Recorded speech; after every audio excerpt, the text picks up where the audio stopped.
Hi, this is Shaina from YumiYarns.com, and today I've got a long-awaited tutorial for basic brioche ribbing. This is a little bit different than my class that I usually teach in person, but because I don't have enough time to go into all the details right now, but I might be posting more of a class version for brioche later on. This is just kind of a quick beginner's guide to some of the basic stitches and what you need to do. So this cowl is the Little Fires Cowl, and most of it is this twisted rib, or not twisted rib, twisted stitch flames pattern, but then the ribbing is lovely squishy brioche. And I've got it on a bit bigger needles so that it stretches out a little bit, but let's get started here. You'll see it's a little bit different than regular ribbing because it's got this little bit of texture here, which is what makes it so squishy. So a little bit different from your regular ribbing. It's still a 1 stitch by 1 stitch width. So here's a knit stitch, and then down here is your purl bumps. So there's your purl stitch. So it's 1 by 1, so 1 stitch by 1 stitch wide. But brioche is kind of like knitting incorrectly on repeat. So we have to do a little bit of setup. So we're going to do the setup row here first. I've already started so that my stitches didn't fall off the needles. But basically what you want to do is we're going to work a slip-one yarn over first instead of a regular purl stitch. So you'll see I've got my knit stitch here, and that was actually just a regular knit stitch for this setup row.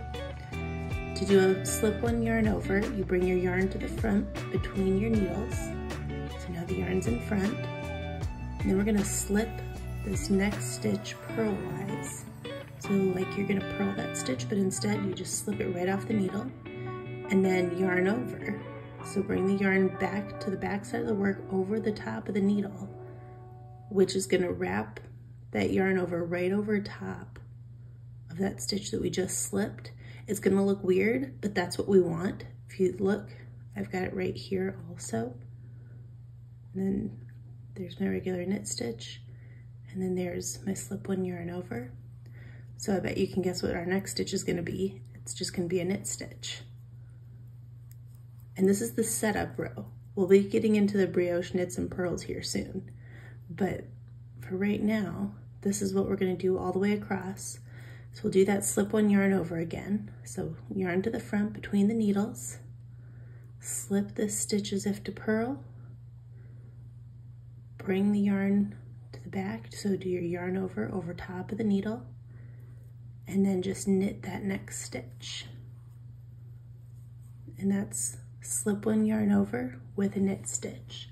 And that's basically, you just do those 2 stitches all the way around to get your setup row going for your brioche section. So I'm gonna finish this round and I will be back in just a little bit to go over the next part. All right, so I've made it all the way back to the beginning of my round, and you'll see, if you spread out your stitches, you can see every other stitch has that yarn over wrapped over top of it. And that's exactly what you want. That's how you can kind of go back and check your work. If you've never done brioche, you can kind of check to make sure that your setup's correct. If you can see that every other stitch has that wrapped stitch over top of it. Because brioche, normal rib, 1 by 1 rib is just a single round. You do knit 1, purl 1, knit 1, purl 1 around.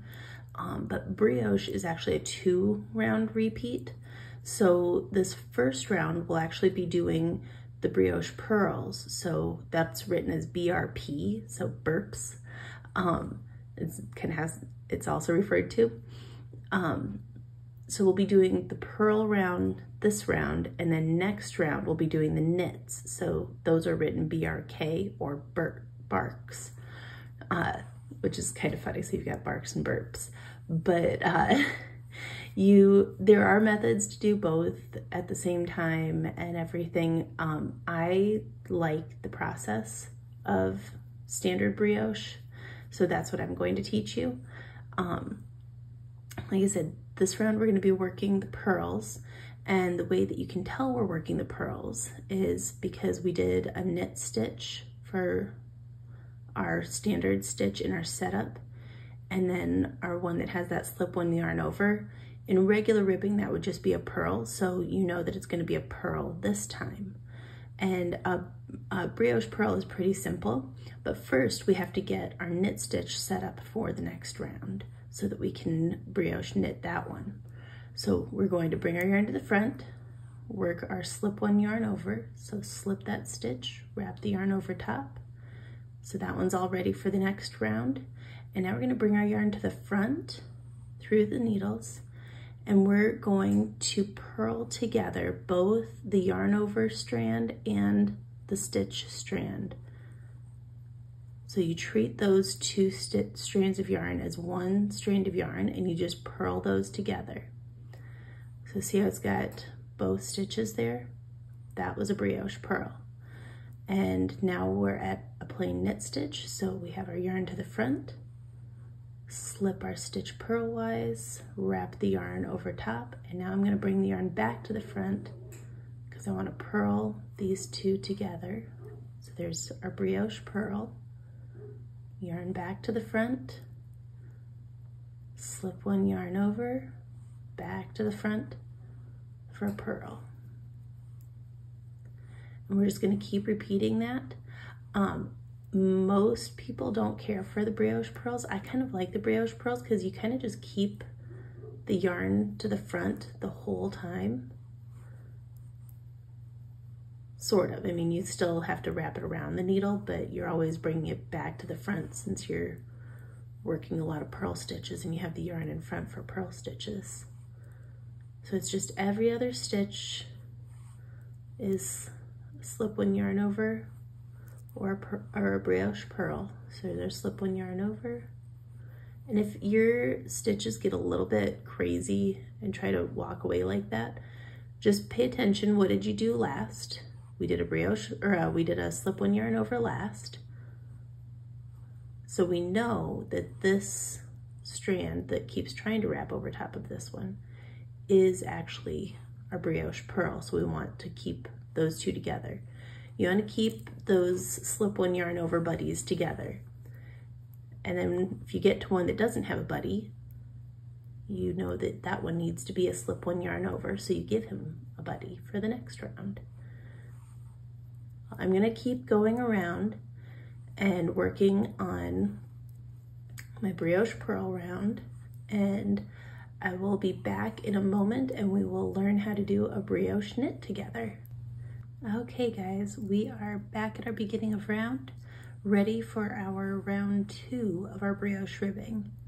And your beginning of round might look a little weird like this. That's okay, because if you look, here's our slip one yarn over here, here's our purl. So you know these two actually do belong together even though they don't seem like they want to be right now. So if we're basically making a variation of a standard 1x1 ribbing with brioche, and we know this is our purl because we have our purl bumps here, we know this one has to be knit. And just like with the purl, we're going to treat those two yarns as one, those two strands of yarn as one. So we're just going to knit those two together. That's your brioche knit. And now, remember what I said about how they need to have buddies? This guy doesn't have a buddy, so we're going to give him a slip one yarn over. Now he has a buddy for next round. And look, we can knit this one together. So brioche knit that guy. We're back to our purl that doesn't have a buddy, so slip one yarn over and knit, brioche knit those two together. So slip one yarn over, brioche knit, and we're just going to keep going around. I know that was super simple, but it's something that kind of needs to be shown. And again, if you look back, you can double check your work. Here's our knit, here's our slip one yarn over, knit, slip one yarn over, knit, slip one yarn over.